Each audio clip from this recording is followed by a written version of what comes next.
The Earnestly Speaking podcast is a show that is founded on free-flowing conversation and may at times venture into mature subjects. Listener discretion is advised.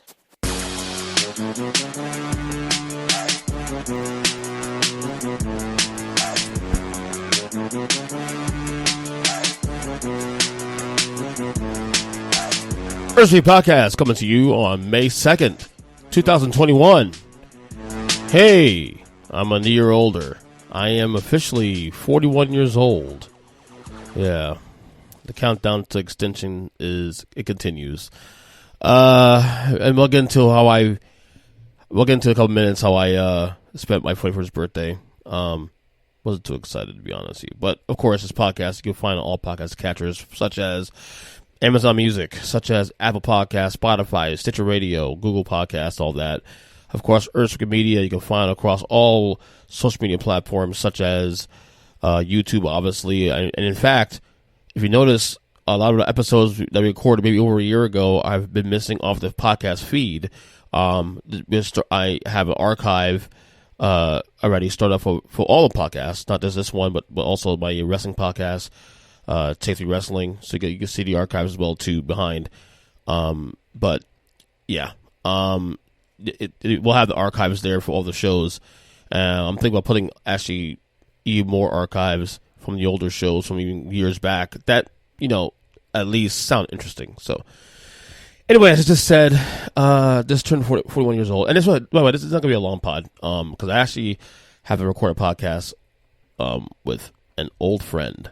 Which will be the next episode after this one in a few minutes. As you guys remember, I was in the band a long time ago. Back in my mid-20s, a metal band, and my lead singer, his name is Drew Dilullo, and we were in the band, had a really good run locally here, and then we just sort of broke parted ways at some point.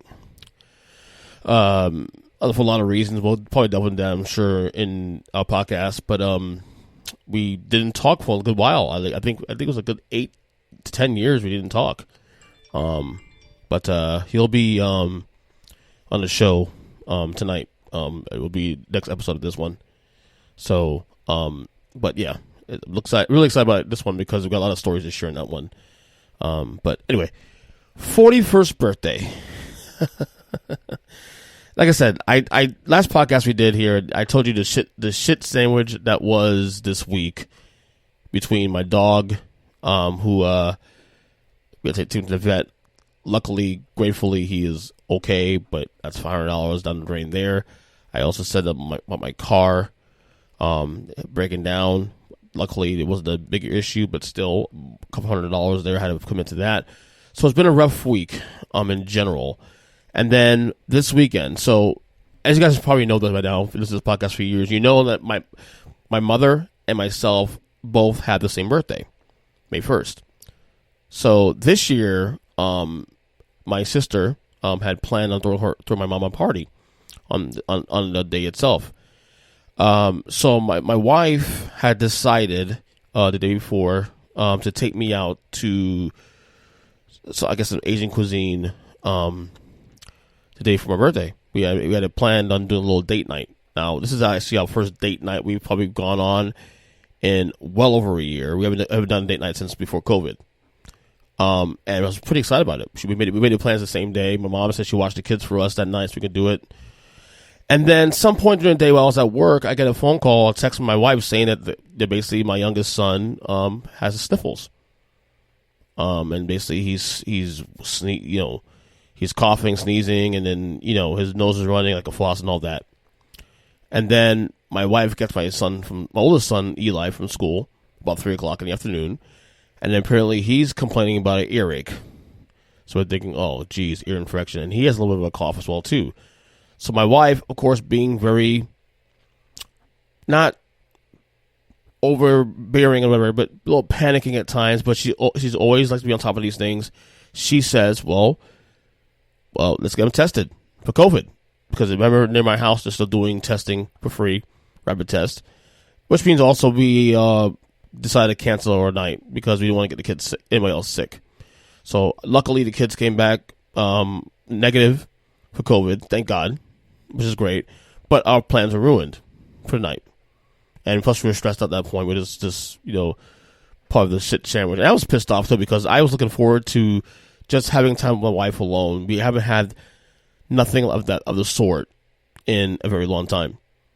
Over a year, like I said, a date night. And folks, just for the record, whether you're married or in a committed relationship, date nights, time away, very important to sustaining your relationship, just for the record. Okay? Very, very important. So we decided to stay in. Now, we had a good time that night. We decided to put a kid to sleep at some point, and then we decided to, play Mario Kart all night. Which, by the way, I'm pretty obsessed with Mario Kart these days. Like I said, we got my oldest son a Switch for his birthday last month, and I've been really obsessed with the Switch lately, in Mario Kart especially. My wife, we raced like 8 times, and she beat me all 8 times. She's really good in the game. So I suck at Mario Kart. Well, I guess her anyway. I'm pretty good at Mario Kart, but she kills me every time. So basically, that Friday was gone. Saturday, and I told my sister this weeks ago that because it was Kentucky Derby Day, and of course the business, the line of work I'm in, we're in the poker business, we're in the casino business, that basically, regardless of my birthday or not, that I couldn't get a day off of work because it was one of the busiest days of the year, and we would be really busy this year especially, and we were, as expected, we were very busy. So I told her, when she had told me about the plans of doing the birthday party, I told her that most likely, if I do come, it'll be real late because of the Derby, and there's no way I can get out of it. So, as expected, Saturday was really busy. Went to work a little early because I figured we'd be busy and make extra money. And then I stayed a little bit later too, as well too. But the kids, they weren't much better. Like they were still, sneezing and all that. So, first off, by me getting home late as it is, first off, that threw me off. And then, look at the kids. I was trying to decide whether are these kids going to be able to be around people, and I decided to keep them home, regardless of the situation, because my first priority, as bad as I want to be there with my mom, my family, and friends who came down. But by the way, it was a great party. I missed a great party because I've seen the videos my mom showed me today when I saw her. My kids come first, and their health comes first, and they were still not well. I mean, in fact, my youngest son Logan was still, draining like a freaking faucet in his nose. So I made the tough decision to keep him home. And it sucked. I was really depressed because here it is, my birthday, and I'm looking forward to hanging with my mom for both our birthdays, and I can't be there. It sucked. I was really pissed off. I was really depressed. And again, that was kind of the shit sandwich, end to a shit sandwich of a week, And, I'm not one to complain. I'm very grateful as a person about my life and things, but, what really stinks, my kids, outside having COVID back in January, they've been healthy all year long. And the one weekend where I just don't want everything just to go smooth, I can't get that. It's just when they decide to get sick. It's not their fault, but it is what it is. It just happens. And then today too, I had plans to go see my sister up in Stewart, and we had to cancel that too because I didn't want to get anybody else sick as well. Now, luckily the kids were a little better today, but it's still a little, to make sure that, Logan still had a little, runny nose to some degree. He got better as the day progressed. We went outside to play some baseball, and they felt a little better. So I went to my mom's house for a little bit, and, that's that. But all in all, in my opinion, it was a really shitty birthday for me. Like I said, it is what it is. Last year I still my 40th birthday home because of COVID, and now this year it was kind of shitty as well too. But whatever, it is what it is. We'll move on and just stay positive, right? So, but anyway, my birthday, me, 41 years old, yeah. And my priority now, as I'm hitting 41 years old, my number one priority moving forward is continuing to prioritize financial flexibility. I'm not saying I'm old. I'm not saying I feel old, but I'm starting to realize as I get older, I'm getting closer and closer to the cycles of I'm 41, then I'll be in my late 40s at some point, and all that. That I need to start really taking stock in the things that matter. You guys know I've been doing the minimalism thing now for a couple of years, not strictly or tedious, but I could definitely ratchet it up a little bit. But But the thing I'm really, really pressed on right now and focusing on, as the kids get older and life continues on and I get closer and closer to retirement. Now, again, we're ways away from retirement, but I still have a lot of work to do to get to the point where I'm secure enough to retire. Okay. I need to get more aggressive with financial planning in terms of saving, in terms of really cutting out the fat of things I don't need. I've been doing that for the last couple of years, and I do think there's still things that I can still cut back on. Like a lot of my friends, when they get kind of like annoyed when I say, well, I don't want to go out this place or do this and do this trip, because I'm trying to, first of all, a lot of my friends who complain about it are a lot younger than I am, so they're not even in the conversation, not even in the realm where I'm at in my life right now.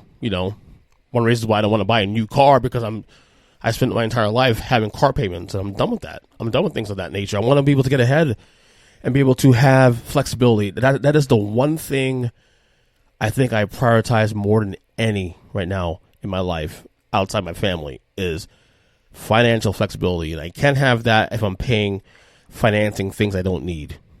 Cars. The only thing I would say I ever finance at this point is a house. That's it. Other than that, no sale.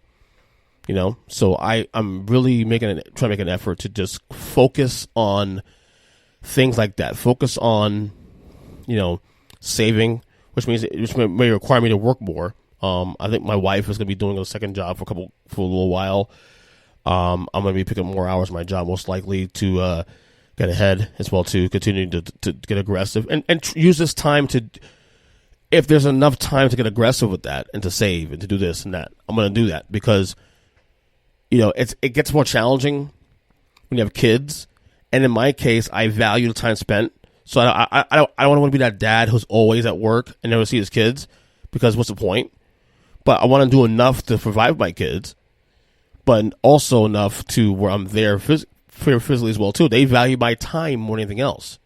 They'd rather me be there playing baseball, playing the Switch, just having a good time, going out to dinner, breakfast, or maybe just spending time with them, as opposed to me buying them things, but I'm out there to enjoy with them. So I'm really trying to find that right balance. We're so, as a society, so money hungry, and so just everything's about, the financial and about this and that.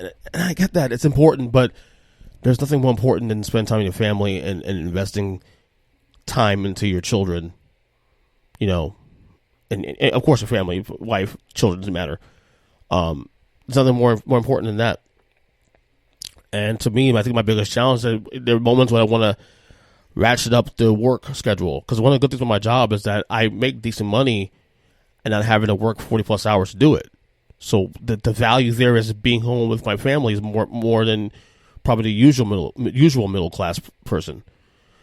But then sometimes I feel like I'm not doing enough to get even more ahead. You know what I'm saying? So it's that battle I face of, okay, am I doing enough? Am I doing not enough? Things of that nature. So, but yeah, that's part of the back and forth I've been going through recently. But like I said, financial flexibility is the one thing I've been stressing about for the last couple of years, and especially now as I hit and I'm in my 40s, and now hitting 41 as of yesterday. So anyway, this past weekend was the NFL draft. I said in the last episode, I was pretty excited about the draft. And a lot of things that happened. A lot of teams. I'm not going to go into a deep dive about who's winners and losers. I'll just tell you the things that point out to me.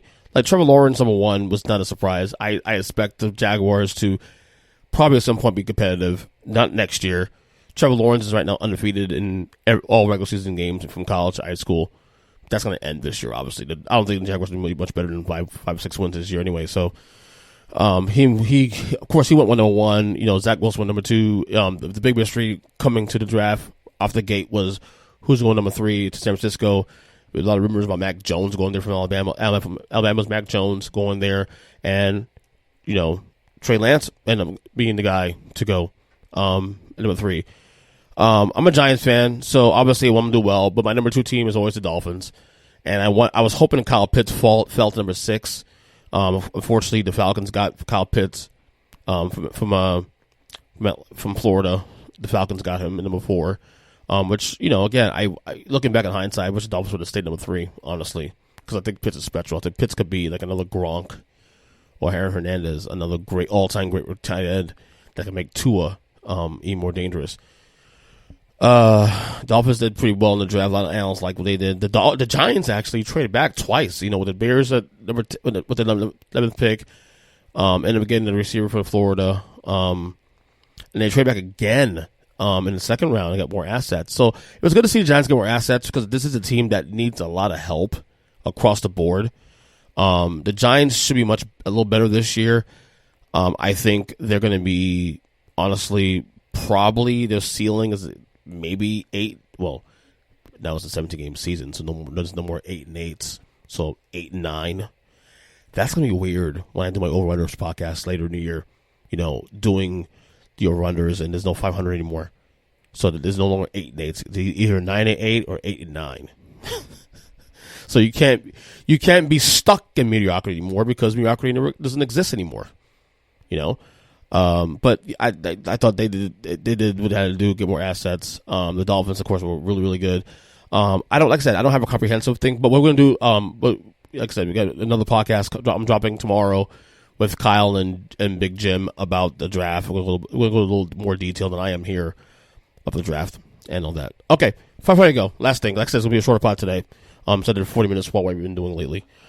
The Aaron Rodgers saga. As you guys know, I did a unfiltered quick reaction podcast last week when the news dropped by Aaron Rodgers supposedly wanting out of Green Bay. The news dropped. It's been pretty fluid since then.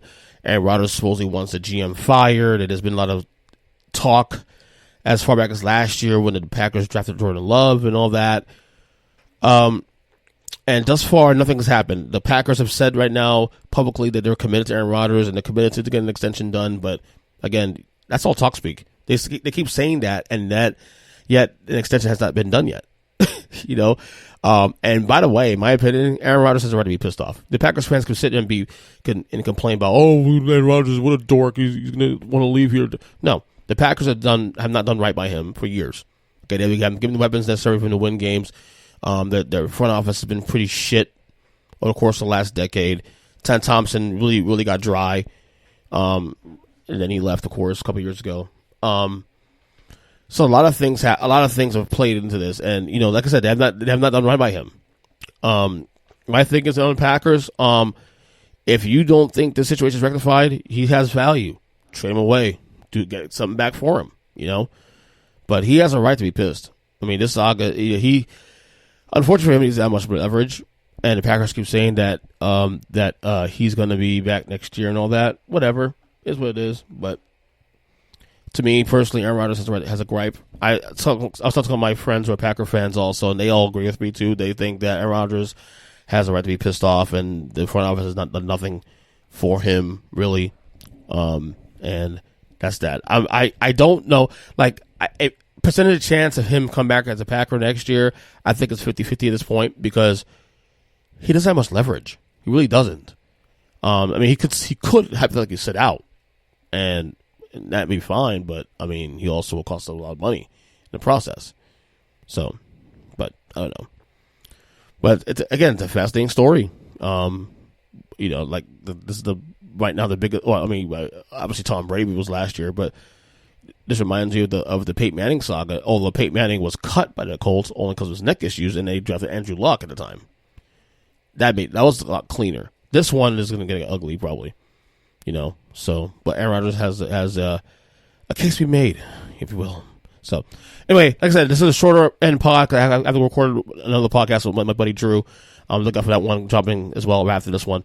But I'm on Twitter, of course, at EJChristian7, Earnestly Podcast. On all podcast catchers, of course, we're on Earnestly Media on all the socials and all that. So we'll talk soon. We got a lot of pods coming up, dropping out. We got this one obviously coming. My buddy Drew coming on the next one. Then we're gonna have Kyle and Big Jim on Monday night, Tuesday morning dropping. So until then, we'll talk soon. Love you guys. Take care and see ya.